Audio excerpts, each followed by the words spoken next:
আসলে জিরানটা কিভাবে কাজ করে। জিরানটা মূলত কাজ করে দেখুন, সাবজেক্ট, অবজেক্ট, প্রিপোজিশন, এরপরে অথবা কি কমপ্লিমেন্ট হিসেবে কাজ করে। এখানে দেখুন আমি লিখে দিয়েছি, ঠিক আছে।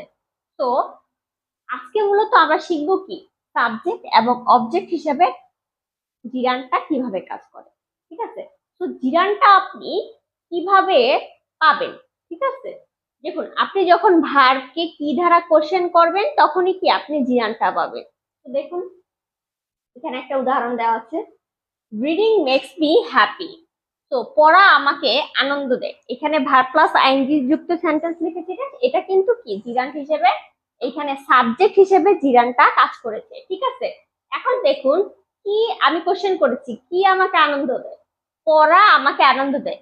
কি আনন্দ দিচ্ছে, তাহলে কি আমি পাচ্ছি না, দেখুন ভার্বকে কোশ্চেন করেছি কি আমাকে আনন্দ দেয়, তাহলে কি পড়া আমাকে আনন্দ দেয়, পাচ্ছি না আমি, অবশ্যই পাচ্ছি। তো সেম ভাবে আরেকটা এক্সাম্পল